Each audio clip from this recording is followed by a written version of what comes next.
Histórias assombradas. O homem que saiu do mar. A moça que nos conta esse relato diz que recentemente o Matheus fez um filme sobre o sereio de Itapuã. E ela conta que quando viu isso, ela não ficou surpresa. Pelo contrário, ela ficou mais curiosa ainda e vocês vão entender o porquê. Ela diz que isso que aconteceu com ela foi em 2009 e nesse ano ela, a mãe e a irmã moravam bem afastadas do centro da cidade. E a mãe dela trabalhava como caseira, então eles se mudaram para o trabalho da mãe. Ela conta que levantavam cedo para ir para o trabalho, acho que ela e a irmã, não sei, levantavam cedinho para ir para o trabalho de bicicleta, porque elas tinham que voltar para casa delas, almoçar, voltar para o segundo turno do trabalho, depois voltar para casa de novo para ir para a escola. Era bem cansativo. Ela conta que caminhava uma meia hora aí só para chegar até a parada do ônibus, né? Onde elas pegavam o ônibus para ir para a escola. Na volta da escola, lá pelas 11 horas, ela conta que o namorado dela, o Gui, deixava ela e a irmã em casa, já que era caminho para ele. Então, voltavam junto com o Gui. Aquela semana correu tudo normal, até que chegou o dia de montar aqueles tapetes de Corpus Christi, sabe? Quando o pessoal enfeita toda a rua no dia de Corpus Christi. Então, ela ia fazer isso, ela ia enfeitar, fazer esse tapete. E para isso, acordou às 4 da manhã, precisava acordar às 4 da manhã. E ela combinou com o Gui para ele buscar ela e a irmã para montarem o tal tapete. Então, ela acordou cedinho, né? Se preparou, tomou o café da manhã e ficou lá esperando o Gui. Ficou esperando até amanhecer o dia e nada do Gui chegar. E ele não chegava nunca. Ela conta que ficou pé da vida com o Gui, porque ela nunca tinha deixado de ir lá montar o tapete no dia de Corpus Christi. E também, né, já tinha acordado de madrugada para fazer isso e ele não apareceu. Ficou sem dormir também.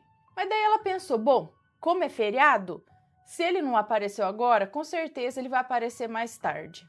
E aí com uma boa explicação, eu espero. Então ela trocou e foi trabalhar.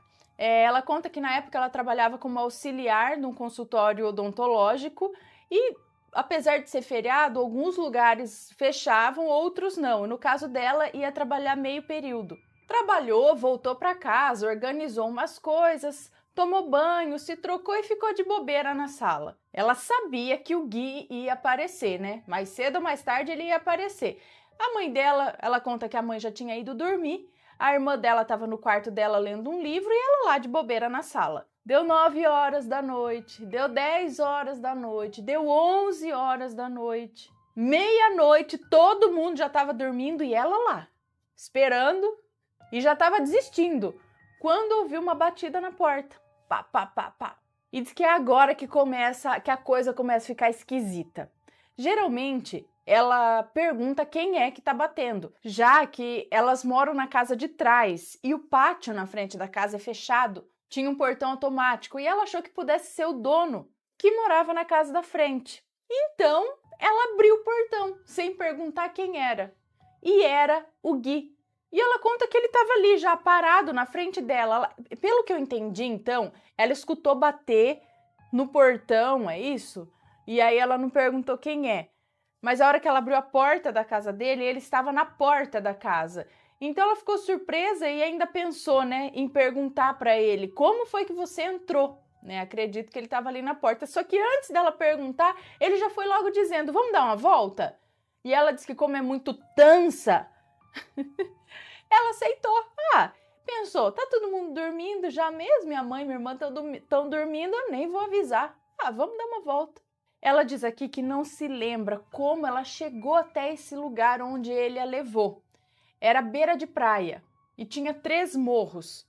Ela conta que a noite estava estranhamente clara e eles foram caminhando ali de frescura. Ela fala, caminhando, dando uns beijinhos, conversando, até que chegaram nos rochedos. Ela conta que não desconfiou, afinal, ela estava com o namorado dela e ela confia nele.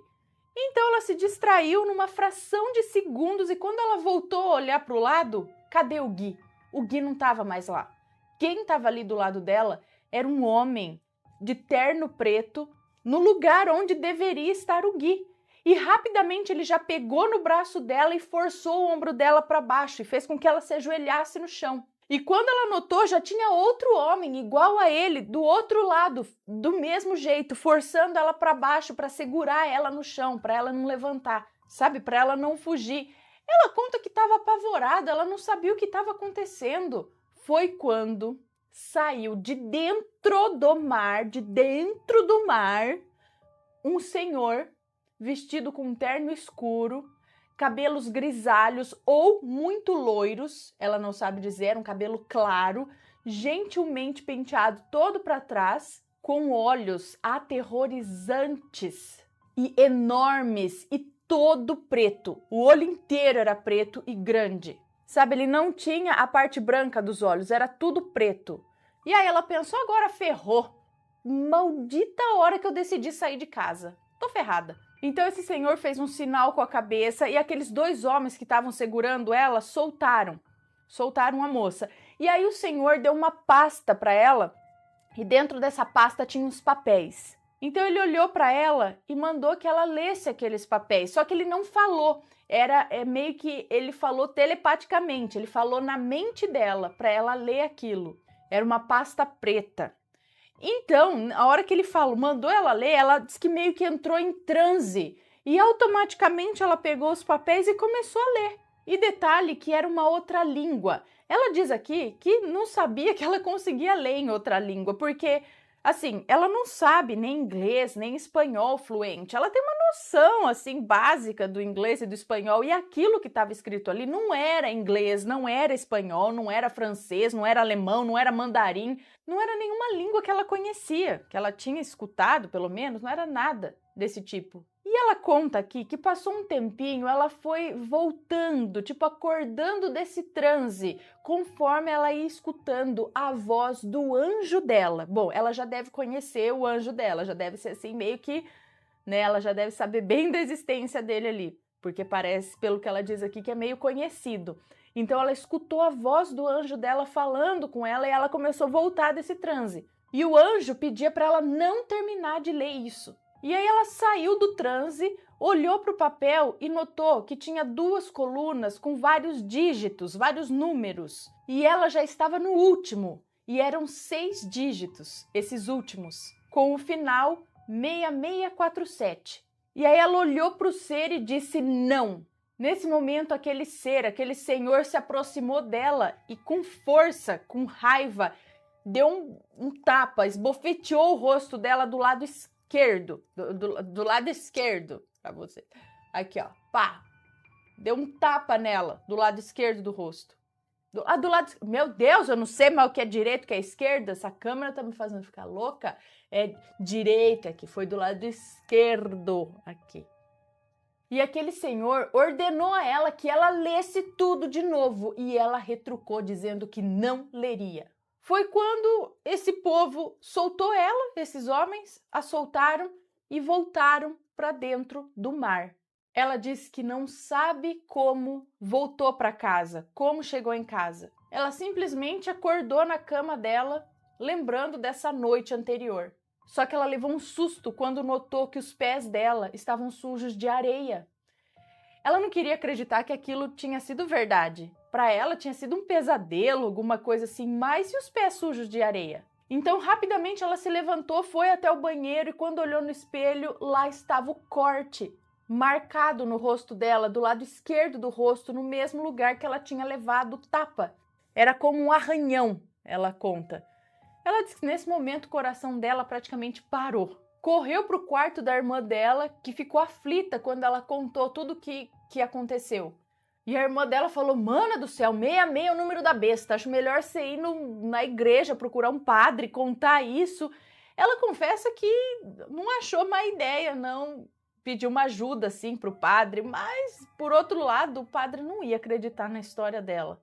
Por fim, ela ligou para o namorado dela, o Gui, né, que foi o causador de toda essa bagunça. E no que ela ligou para ele, questionou, perguntou, ele disse que ele não tinha ido na casa dela aquela noite. Aí que ela ficou em pânico. Ela foi enganada, ela foi levada a um lugar, sabe lá por quem, e se não fosse o anjo dela que tivesse interferido, sabe-se lá o que teria acontecido com ela. Ela conta que ficou por muito tempo se perguntando o que teria acontecido aquela noite, relembrando os fatos, buscando alguma explicação, mas não encontrou nenhuma explicação até agora. E conta que ficou com medo desse número por muito tempo também, 6647. E só hoje ela conta essa história pra gente. E ela termina dizendo que o mal busca você onde quer que você esteja. Basta uma brecha. Não importa se você fez um ritual ou não. Não precisa necessariamente invocá-lo. Basta... E aí, tá gostando dos relatos? Então o que você acha de deixar um like aí no vídeo, hein? Gosta dos relatos? Deixa o seu like, mesmo que seja nos cortes.